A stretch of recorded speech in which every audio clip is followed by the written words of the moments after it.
Itong mga phones na to ay sobrang sulit ngayong 2025 kung ang hanap mo ay mobile gaming. Pinili namin ang mga to dahil sa malakas na chipset at gaming focus features. Kaya kung gusto mo ng smooth gameplay at solid na graphics, para sa iyo ang video na to. Ang mga phones na nasa listahan natin ay may presyo mula 6K hanggang 18K, kaya siguradong pasok sa budget mo.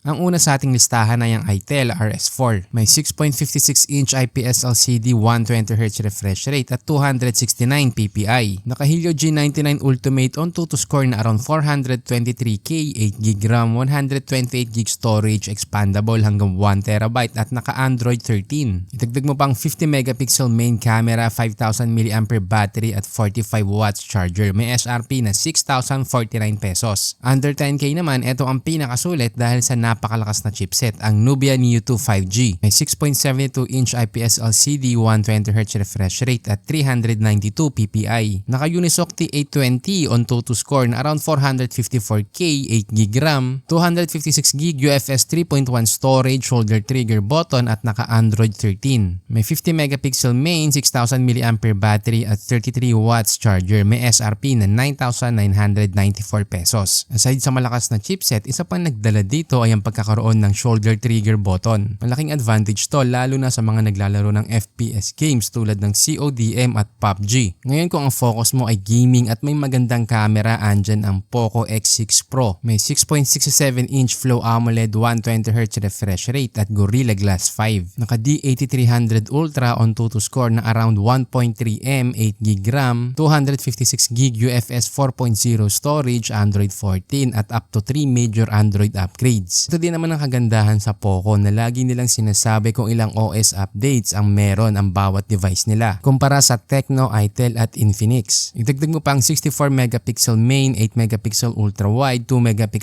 macro at 16MP front camera. May 5,000mAh battery at 67W charger. May SRP na 14,940 pesos. By the way, lalagay ko na din yung link sa description kung saan mo itong mabibili at official yan. Gumawa din kami ng FB group na smartphone tips, kaya kung ayaw mong sayang ang pera mo sa pagbili ng maling smartphone, mag-join ka na at kami mismo maghahanap ng best option at price para sa'yo. Ngayon, ito naman ang pinakasulit na gaming phone under 20K, ang Poco F6. Naka 6.67-inch 1.5K Flow AMOLED 120Hz refresh rate, 446 ppi at Gorilla Glass Victus. Naka Snapdragon 8S Gen 3 on 2 to score na around 1.5M, 8GB RAM, 256GB UFS 4.0 storage, Android 14 at up to 3 major Android upgrades. Idagdag mo pa ang 50MP main, 8MP ultra wide at 10MP selfie shooter. May 5,000mAh battery at 90W charger. May SRP na 18,340 pesos. Kaya kung naghahanap ka ng smartphone na sulit ngayong 2025, ang Itel RS4, Nubia Neo 2 5G, Poco X6 Pro at Poco F6 ang ilan sa pinakamagandang options. Dahil loaded sa features at budget friendly, perfect para sa gaming at smooth na performance na swak sa budget mo. Ginawa ko nga pala ang Tech You Know dahil sa dami ng smartphones na lumalabas ngayon, napakahirap nang mamili. Kaya dito sa channel kami mismo ang nagre-research para malaman kung anong device ang pinakasulit para sa budget mo. Pero para makagawa pa kami ng ganitong content, kailangan din namin ng suporta mo, kaya huwag kalimutang mag-subscribe, i-like at i-share ang ating video.